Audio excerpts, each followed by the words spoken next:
Section 4. The collateral damage, relationships and well-being. The pursuit of societal validation is not a solitary endeavor. While it begins within us, our craving for approval, our performance for the crowd, its effects ripple outward into every connection we hold. Relationships, once rooted in authenticity and intimacy, can become entangled in the same web of validation seeking. Well-being, once nurtured by genuine bonds, can be corroded by comparison, competition, and the constant need to be seen.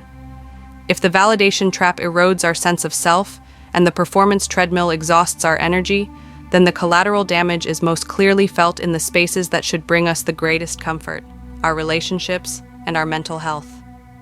Validation seeking in relationships. Relationships thrive on authenticity, vulnerability, and mutual trust. Yet in a culture driven by validation, even intimate connections can become performances. Couples may curate their love for public consumption, posting pictures that showcase affection rather than embodying it. Friendships may revolve around appearances, with shared experiences designed more for their photographic potential than their lived reality. This performance-driven approach distorts the natural dynamics of connection. Instead of asking, "How can I know and support you more deeply?" we unconsciously ask, "How do we appear to others?" The bond becomes less about the inner world we share and more about the outer image we project. Over time, this corrodes intimacy. When authenticity is sacrificed for approval, relationships lose their depth. Partners and friends may feel unseen, valued more for the roles they play than for their true selves. The result is a sense of loneliness even within connection, the paradox of being surrounded by people, yet still feeling invisible.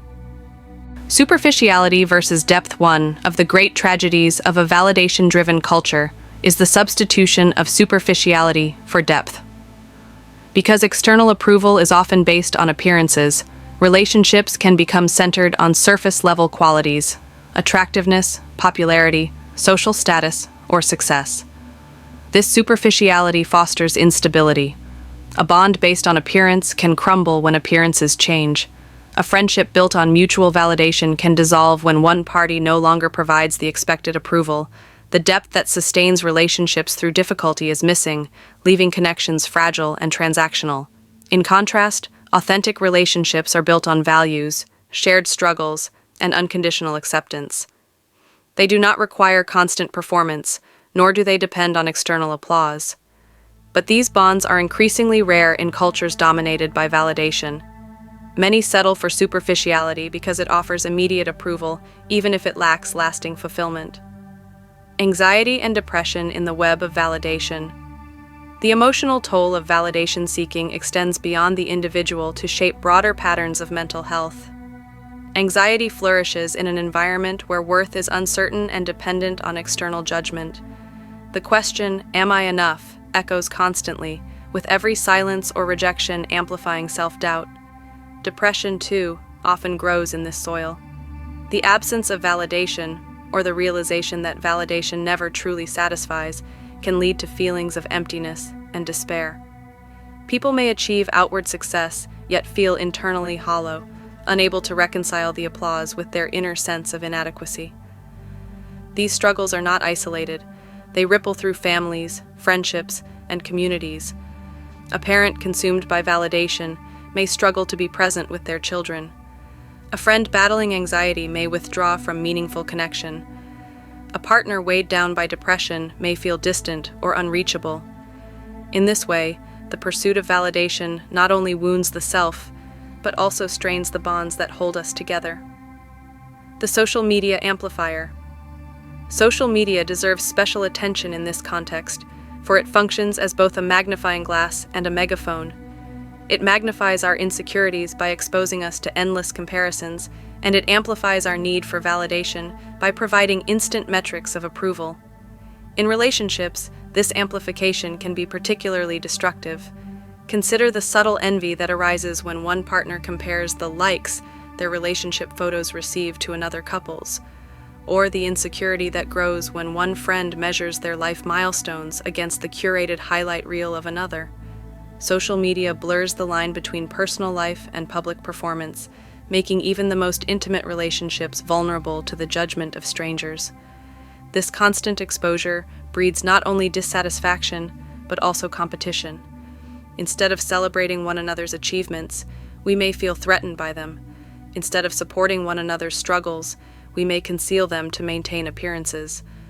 The bonds that should bring strength become weakened by comparison and performance. Missed opportunities for self-discovery. Relationships are not only sources of comfort, they are mirrors through which we discover ourselves. In authentic connection, we encounter aspects of ourselves that we might not see alone. We are challenged, supported, and stretched into growth. But when validation dominates, these opportunities are lost. Instead of engaging in honest dialogue, we say what we think will be approved. Instead of sharing our deepest fears, we conceal them to maintain an image. Instead of experimenting with new identities, we stick to the roles that win applause. This stunted self-discovery has long-term consequences. Without authentic relationships, we may never explore the depths of our own character. Without the courage to be vulnerable, we may never learn resilience. Without the freedom to fail in front of those who love us, we may never develop true confidence.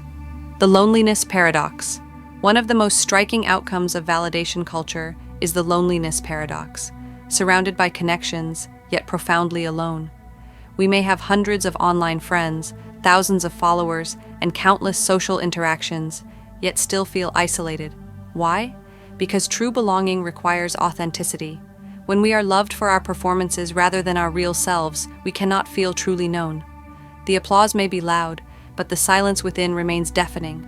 Loneliness persists not because we lack contact, but because we lack genuine connection. Healing through vulnerability. Yet even here, hope emerges.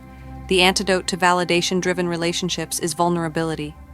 When we dare to show our unpolished selves, the messy, imperfect, unfiltered parts, we invite others to do the same. Vulnerability breaks the cycle of performance and creates space for authenticity. This is not easy. It requires courage to risk disapproval, to expose flaws, to admit need. But those who take the risk often find that it pays off. Vulnerability strengthens bonds because it fosters trust and intimacy. It reminds us that we are not alone in our struggles, and that worth does not depend on perfection. By choosing vulnerability, we reclaim relationships as spaces of healing rather than performance. We rediscover the joy of being seen as we are, not as we appear. Conclusion to Section 4. The collateral damage of societal validation is profound. Relationships become shallow, intimacy is sacrificed, and mental health suffers. The very spaces meant to provide refuge, our friendships, families, and communities, are weakened by the constant demand for approval. Yet this damage is not irreversible.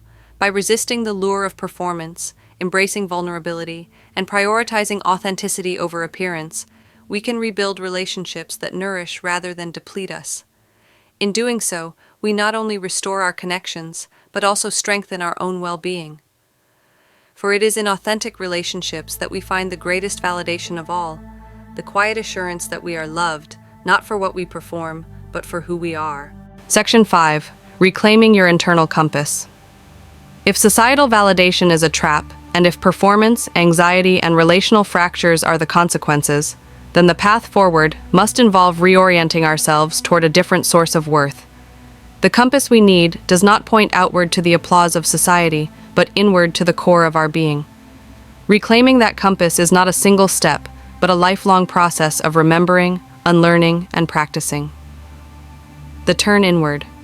The first step is recognition, realizing that external validation, while tempting, is never sufficient. Applause fades, trends shift. Even the most enthusiastic approval cannot fill the deeper human hunger for belonging and meaning. By acknowledging this, we loosen the grip of validation culture and begin to seek sustenance elsewhere. The inward turn is not narcissistic. It is not about ignoring others or rejecting community. Instead, it is about grounding ourselves in a source of worth that is not dependent on the shifting tides of approval. This source may take many forms: spiritual faith, personal values, creative expression, or the simple acknowledgement of our inherent dignity as human beings. Whatever the form, the crucial shift is from dependence to self-anchoring. Values as anchors. One of the most reliable internal compasses is a set of clearly articulated values.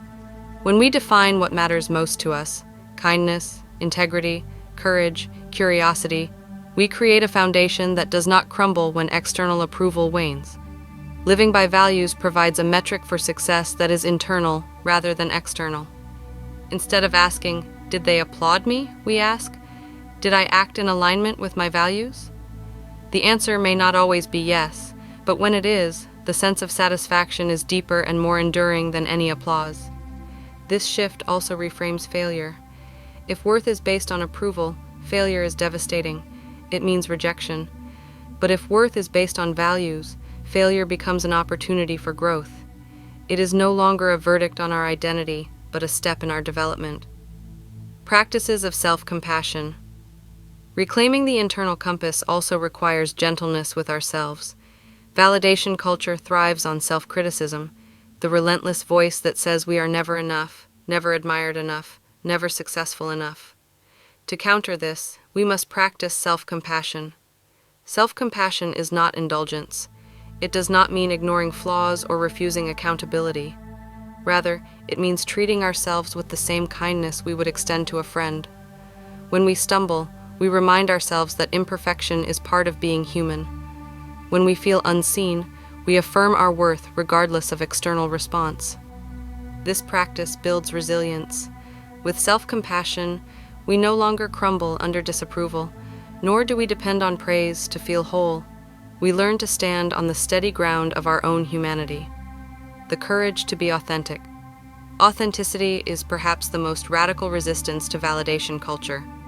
To live authentically is to risk disapproval, to show up as we are even when the crowd demands performance. It requires courage, but it also brings liberation.